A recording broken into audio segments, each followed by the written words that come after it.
خواتین و حضرات، سب سے پہلے بات of course P T I کی کرنا چاہوں گا میں، کیونکہ ہم جانتے ہیں کہ آج بھی علی امین گنڈرپور نے اے پی سی بلائی، پوری کوشش کی کہ دوبارہ تمام سیاسی جماعتوں کو ساتھ لے کر آگے بڑھا جائے، لیکن اپوزیشن نے اس اے پی سی کا بائیکاٹ کیا، کوئی رزلٹ نہ نکل پایا۔ Peoples Party, J U I A N P, تینوں نے اس اے پی سی میں شرکت نہیں کی ہے، لیکن آف کورس جو ملک میں اس وقت ٹیررزم کی صورتحال خاص طور پر کے پی کے اور بلوچستان میں ہے، اس کے لیے تمام سیاسی جماعتوں کو اے پی سی میں آنا چاہیے، اتفاق کرنا چاہیے، لاہ عمل اختیار کرنا چاہیے، پلان اور اسٹریٹجی ڈیفائن کرنا بہت ضروری ہے، لیکن وہ ہم دیکھ رہے ہیں کہ اس وقت ایبسنٹ نظر آ رہی ہے۔ ساتھ ساتھ ہم یہ بھی جانتے ہیں کہ عمران خان کا جو اڈیالہ سے بیان آیا ہے وہ بھی کافی امپورٹنٹ ہے، اور وہ کہتے ہیں کہ وہ پاکستان کی تاریخ کی مشکل ترین جیل کاٹ رہے ہیں۔ ہم جانتے ہیں 5 اگست کو ان کے 2 سال جیل میں مکمل ہونے جا رہے ہیں، اور یہ بھی بات ایک حقیقت ہے کہ جب بھی بات کی جاتی ہے پاکستان کے سیاستدانوں کی جنہوں نے جیل کاٹی ہو، تو سب سے پہلے نام آتا ہے شہید ذوالفقار علی بھٹو کا، جنہیں تختہ دار پہ لٹکا دیا گیا۔ اور جب عمران خان کا ذکر آتا ہے تو لوگ یہ سوال پوچھتے ہیں خان بھٹو بنے گا یا منڈیلا، اور بہت سارے لوگ اس بات سے اتفاق بھی کرتے ہیں کہ اگر وہ زندہ نکل آئے تو منڈیلا، اگر جیل میں ان کو کچھ ہو جاتا ہے تو بھٹو۔ لیکن یقیناً سوال یہاں پر پیدا ہوتا ہے کہ آخر کیا اس ساری صورتحال کے بعد پاکستان کا سیاسی نظام، جمہوریت طاقتور ہوئی یا کمزور؟ ساتھ ساتھ عدالتی نظام آج کہاں کھڑا ہے؟ جس طریقے سے 10 سال کی قید کی سزا دی جا رہی ہے، اور جس طریقے سے حکومتی گواہان جو عمران خان کے خلاف پیش ہوئے، آن ڈیوٹی پولیس کانسٹیبل، وہ کہتے ہیں کہ عمران خان خفیہ میٹنگ کر رہے تھے اور کسی طریقے سے وہ زمان ٹاؤن میں ان کے کمرے کے اندر تک گھس گئے اور ٹیبل کے نیچے چھپ گئے، پردے کے پیچھے چھپ گئے اور انہوں نے ساری باتیں سن لی۔ ہم صحافی ہونے کے ناطے کہ زمان ٹاؤن یا بنی گالا میں جانا چاہتے تھے تو بڑا مشکل ہوتا تھا، لیکن ان پولیس والوں کے لیے سلیمانی ٹوپی جو وہ کہتے ہیں پی ٹی آئی والے پہن کے وہ گھس گئے۔ یقیناً سوچنے کی ضرورت ہے یہاں پہ کہ ہماری عدالتیں ایسی گواہیاں قبول بھی کر رہی ہیں اور پھر ان کے اوپر سزائیں بھی دے رہی ہیں، تو ہمارا عدالتی نظام آج کہاں کھڑا ہے؟ ایک بہت بڑا سوال ہے۔ کہا جا رہا ہے کہ ملک یقیناً مشکلات میں ہے، معاشی مشکلات ہیں، ہم قرضوں پہ چل رہے ہیں، قرضہ لے کر ہم تنخواہیں دیتے ہیں، لیکن اگر آپ ہمارے سیاستدانوں کی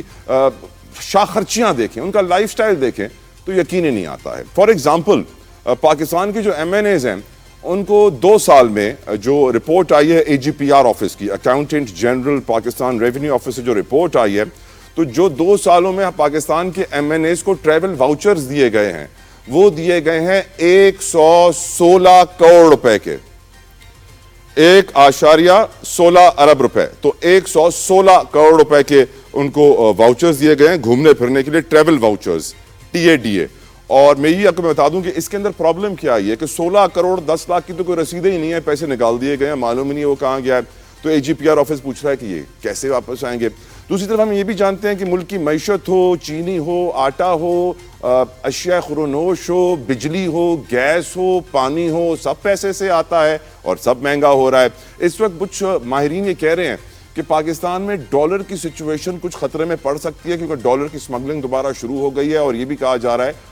کچھ ایکسپرٹس ہیں، مختلف بروکریج ہاؤس کی ریسرچ ہاؤسز جو ہوتے ہیں ان کے مطابق کہ ڈالر دسمبر تک 300 ٹچ کر سکتا ہے۔ حیرت کی بات ہے کہ ہمارے ایکسپورٹس 132 ارب ڈالر پہ ہیں، ہمارے امپورٹس 58 ارب ڈالر پہ ہیں، 58 ریمیٹنسز 38 بلین ڈالر کی ریکارڈ سطح پہ، اور پھر بھی ڈالر چڑھ رہا ہے۔ دنیا میں پیٹرول سستا ہو رہا ہے، پاکستان میں مہنگا ہو رہا ہے۔ سیاسی صورتحال ہو، معاشی صورتحال ہو، یا پھر انٹرنیشنل بات کریں پالیٹکس کی، تو اس کے اندر بھی ہم دیکھتے ہیں کہ بڑا خطرہ ہے۔ ایک صاحب ہے جن کو اے آئی کے حوالے سے ایک نوبل پرائز دیا گیا، اور وہ اپنی تقریر میں آ کے کہتے ہیں کہ دنیا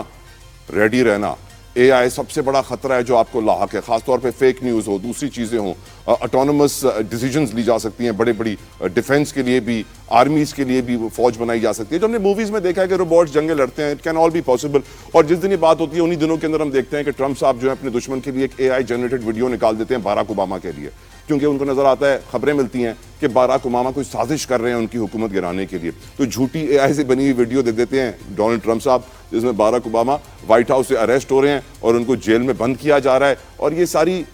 جھوٹی ویڈیوز ہیں، فیک نیوز ہے جو خود ڈونلڈ ٹرمپ صاحب پھیلا رہے ہیں، تو پھر کسی اور کو ہم کیا قصور ٹھہرائیں؟ خیر چھوڑیے ساری باتیں، گفتگو کا آغاز کرتے ہیں مہمانوں کے ساتھ۔ Without any further delay in کو انتظار نہیں کروانا چاہوں گا، میرے ساتھ موجود ہیں ruling party P M L N سے ارباب خضر حیات صاحب، بہت بہت شکریہ ارباب صاحب آپ کے وقت کے لیے، جزاک اللہ خیر۔ پیپلز پارٹی سے one of my favourites Sheela Raza صاحبہ، السلام علیکم شیلا صاحبہ، جزاک اللہ خیر آپ کے وقت کے لیے بھی۔ شیلا صاحبہ اب میں آپ سے شروع کرنا چاہوں گا میڈم، کیونکہ جب پاکستان کے سیاستدانوں کی تاریخ پہ نظر ڈالیں اور دیکھیں کس نے کتنا وقت جیل میں گزارا ہے، تو ہم یہ تو سنتے آئے تھے کہ کوئی سیاستدان جب جیل جاتا ہے تو اس کا سٹیچر بڑا ہو جاتا ہے، اور آف کورس شہید ذوالفقار علی بھٹو سے زیادہ مشکل جیل کس نے دیکھی ہوگی؟ ان کو تو تختہ دار پہ لٹکا کے شہید کر دیا گیا۔ اب سوال یہ ہے کہ آج عمران خان کہتے ہیں کہ وہ ملک کی تاریخ کی مشکل ترین جیل کاٹ رہے ہیں، 2 سال 5 اگست کو مکمل ہو جائیں گے۔ آپ اس کے اوپر کیا نظریہ رکھتی ہیں میڈم؟ عمران خان کی جیل وہ ہے جس میں جب ان کے 1 سال کے کھانے کا بجٹ آیا تو وہ 46 لاکھ کے قریب تھا، اور ایک بات تو بڑی مشہور ہے کہ ان کو واک کرنی تھی تو ان کے لیے اس کمرے کی دیوار کو توڑا گیا۔ کیا مقابلہ کریں گے؟ یہ تو مسرور احسن اور خلیل قریشی کی جیل کا مقابلہ نہیں کر سکتے، یہ تو میری جیل کا مقابلہ نہیں کر سکتے۔ اور میں یہ سمجھتی ہوں کہ ان کو تو اے سی وغیرہ ملا، اور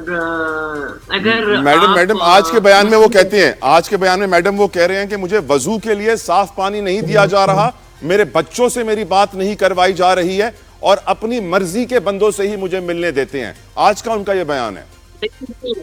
بندے تو جو جاتے ہیں ان کی پارٹی کا اپنے آپ کو کہتے ہیں ان سے ملتے ہیں۔ بے نظیر بھٹو صاحبہ جس جیل میں تھی، پہلے دن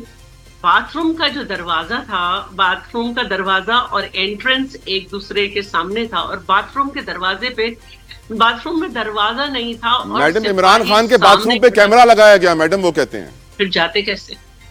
غلط بات کرتے ہیں۔ اور پھر بے نظیر بھٹو صاحبہ نے کہا کہ کیا تم ایک چادر کا انتظام کر سکتے ہو اگر تمہارے گھر میں کوئی خاتون کا رشتہ موجود ہے، بہن یا بیٹی کا؟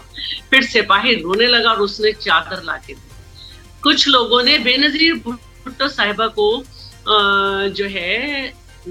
سکھر جیل میں برف کی سلے بھجوائی کہ آپ ٹھنڈا پانی پی لیجئے گا اور کمرہ بھی ٹھنڈا رہے۔ انہوں نے کہا کہ اگر میرے کارکنوں کو جو جیل میں ہے یہ ساری سہولت میسر ہے کہ ان کے لیے برف آ سکتا ہے تو میں لوں گی۔ شہید ذوالفقار علی بھٹو کے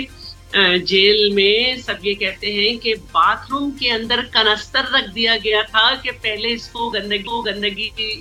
جو بھی انسان کے مسائل ہیں اس سے بھرو، پھر یہ کمرے سے ہٹے گا۔ خلیل قریشی حیا بلوچستان کی غار میں بلوچستان میں کوئی اندھا کنواں میں ڈال کے اس پہ ڈھکن ڈھک دیا جاتا تھا، اور اوپر سے چیزیں بھیجی جاتی تھی کہ یہ کھا لو۔ 4 سال شاہی قلعے میں سیڑھیوں کے نیچے گرل لگا کے بند کرے رہے، سیدھے کھڑے نہیں ہو سکتے، نہ لیٹ سکتے تھے نہ بیٹھ سکتے تھے۔ بات کیا کر سکتے ہیں آپ؟ تو پیپلز پارٹی کے کارکنوں کا مقابلہ نہیں کر سکتے تو کس کا؟ شہید ذوالفقار علی بھٹو اور بی بی اور آصف علی زرداری صاحب جن کی جیل ایک ریکارڈ ہے کہ تقریباً 13 سال، کیا ہم مقابلہ کریں گے؟ آپ تو ان کو آصفہ بھٹو سے ملنے نہیں دیتے۔